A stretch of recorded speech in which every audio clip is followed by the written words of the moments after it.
ไม่เต็มลูกเพ่ถอยมาถอยมากี่ดังนิดหนึ่งออกตัวเลยครับพี่น้องเอาสวัสดีครับยินดีต้อนรับทุกท่านเข้าสู่ช่องรถดำซิ่งดินด่วนครับผม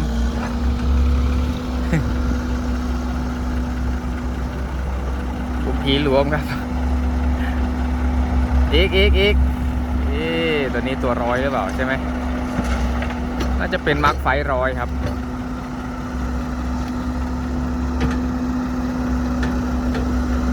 สวัสดีไปยังทีมงานครับโอ้ย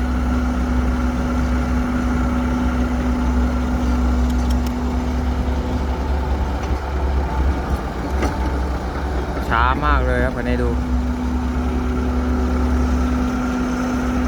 ทำสีใหม่ซะด้วย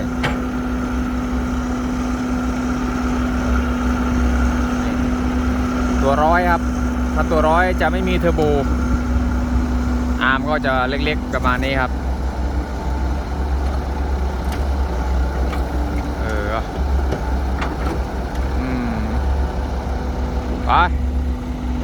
ไปได้แล้วแหละโอ้โหสีหัวกับสีกระบะนี่คนละสีเลยครับ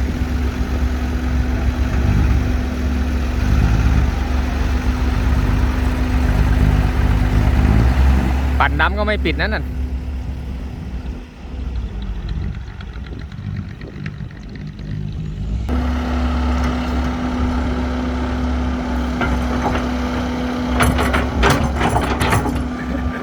โอ้ทำอะไรโชว์เหรอ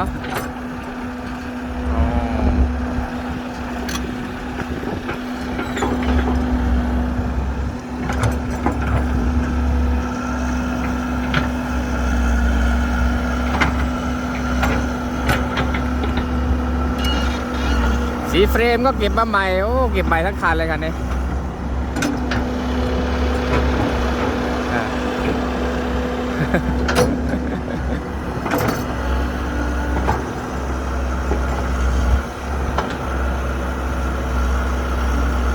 ลอกนาพอได้อยู่ขุดสระไม่รู้จะไหวหรือเปล่าเนี่ย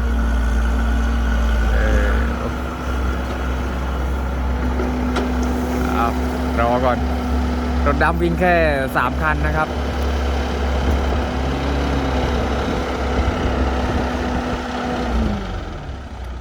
สวัสดีครับเอาละครับลุยต่อครับโอ้คนขับนี่อาจารย์เลยครับอายุน่าจะไม่ใช่จะ60แล้วบ่นี่มาโอ้โหทีมงานนี้บอกเลยว่ารถดำนี่สีหัวกับกระบะดีไม่เหมือนกันนะครับนี่ร็อก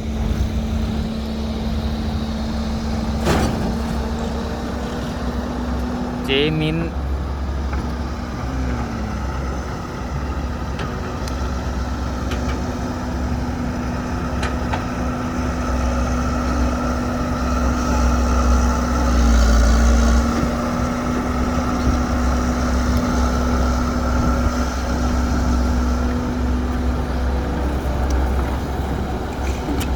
มันช้าจริง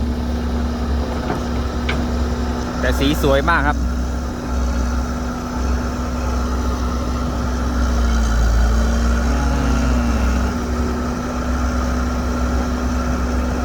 ไปเรื่อยๆครับได้ไหมวันละ60 เที่ยวเนี่ย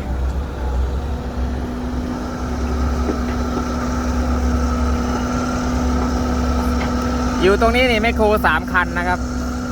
แม่เลี้ยง1แล้วก็เสียบป๊อกอีก1มาร์คทูเดี๋ยวพาไปชมครับ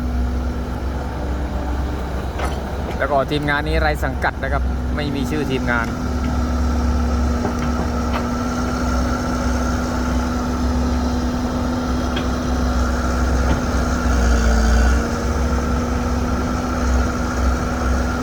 โอ้ยกพอช้า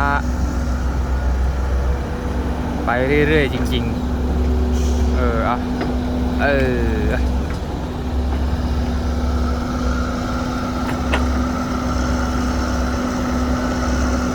แต่ลอกนาถือว่าได้ระดับอยู่นะครับป๋า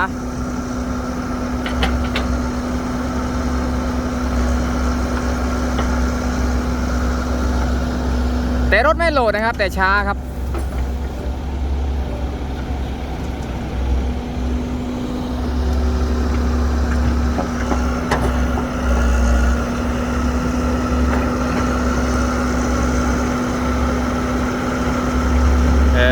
ยังไง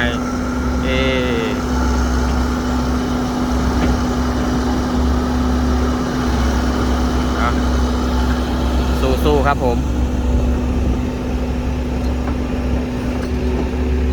ก็ไม่นานนะก็ประมาณสัก5 นาทีได้ครับ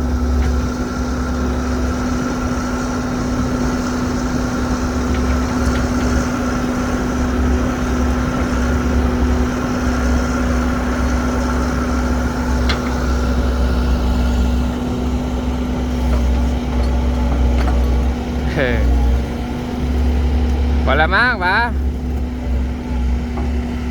ไปโอ้ยังจานบอกอีกสักกุ่มกี่หนึ่งปะ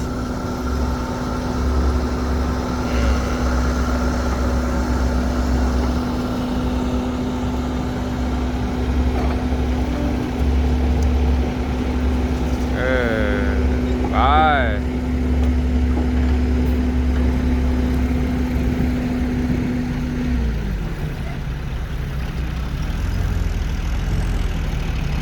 175ครับคันนี้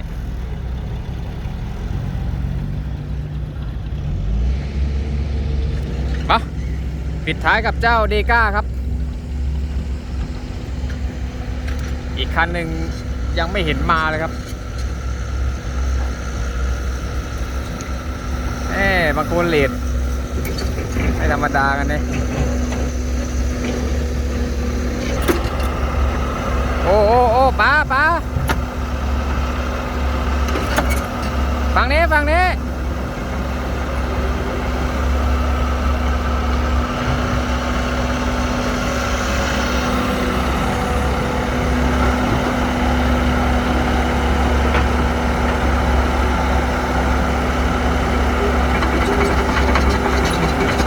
แล้ว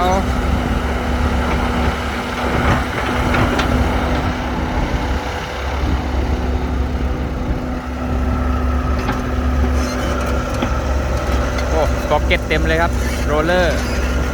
เต็มล้อนำเต็ม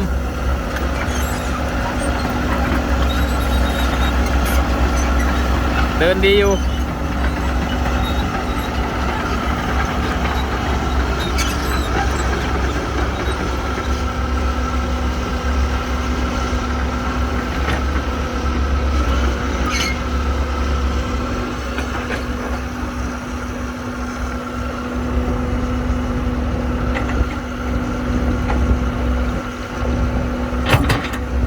ถ้าคนขับใจร้อนนี่ผมว่าอยู่ยากเลยครับ ดีคนขับใจเย็นครับเข้าหม้อน้ำเต็ม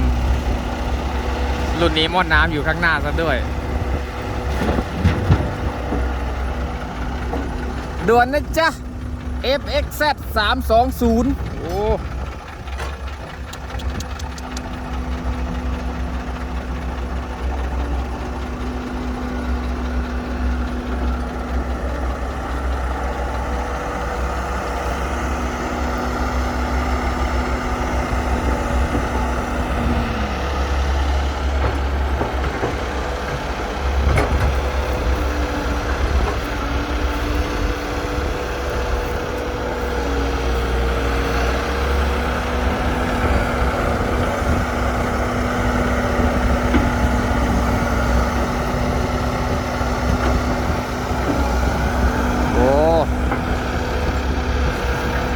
โอ้ยติลุม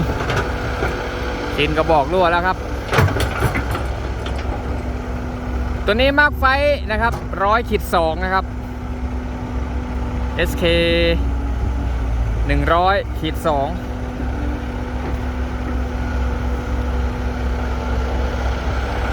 เจ้าหัวคอปเตอร์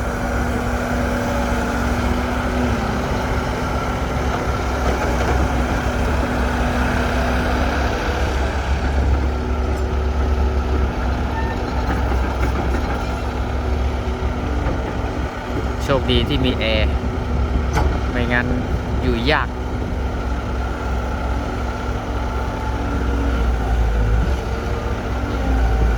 โอ้ช่วงอัดเต็มๆนี่โหลดอยู่ครับ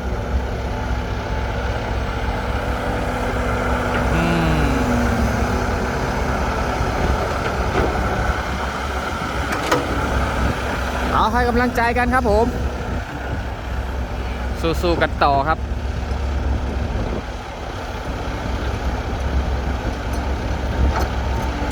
กว่าจะได้เงินเขาแต่ละบาทเดี๋ยวลำบากไม่มีอะไรได้มาง่ายๆนะครับ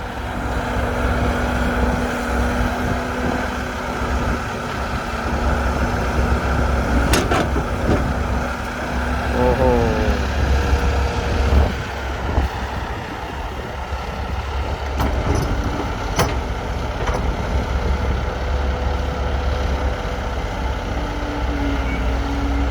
แกลอกนาได้เสมออยู่ครับไม่ธรรมดาครับ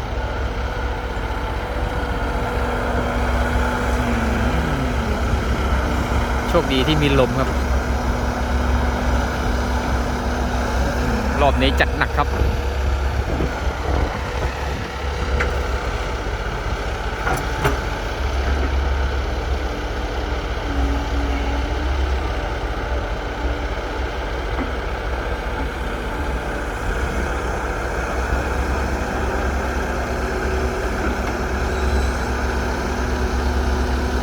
ไปเอาบ๊ายบายครับคลิปนี้ขอบคุณที่ติดตามรับชมคลิปช่องรถดำซิ่งดินด่วนครับผม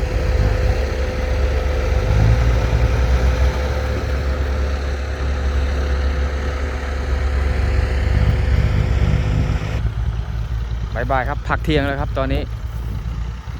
สวัสดีครับ